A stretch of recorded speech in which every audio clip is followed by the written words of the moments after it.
Si tuviéramos que hacer un análisis muy rápido de cuáles son los presupuestos de la Comunidad Autónoma de Aragón para 2017, son los presupuestos de la comunidad que más impuestos paga de todas las comunidades autónomas. Y eso es así desde que gobierna el señor Lambán.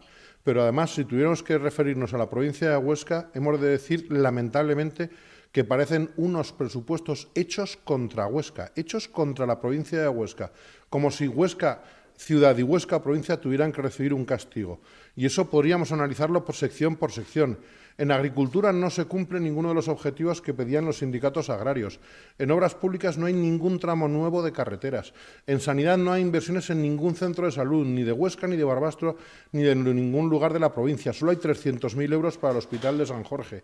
En educación no está más que una pequeña partida para el centro de Binéfar y se han olvidado los centros que ya están aprobados. Y así podríamos ir repasando todas y cada una de las partidas presupuestarias. Pero además me gustaría destacar dos muy especialmente. Una en bomberos. No se cumple presupuestariamente ninguno de los acuerdos que ha habido para que se creara definitivamente el consorcio de bomberos. Y ya lo más lamentable, lo más significativo, desgraciadamente lo más paradigmático, es el tratamiento que el Gobierno de Aragón da a la ciudad de Huesca, donde ninguno de los acuerdos que ha tenido la ciudad de Huesca para que se le considere la segunda ciudad de Aragón se respeta. Y, desde luego, en los presupuestos, la mitad de lo que era el convenio de política territorial en tiempos de Luisa Fernanda Rudy, a pesar de tener 500 millones más de euros en los presupuestos.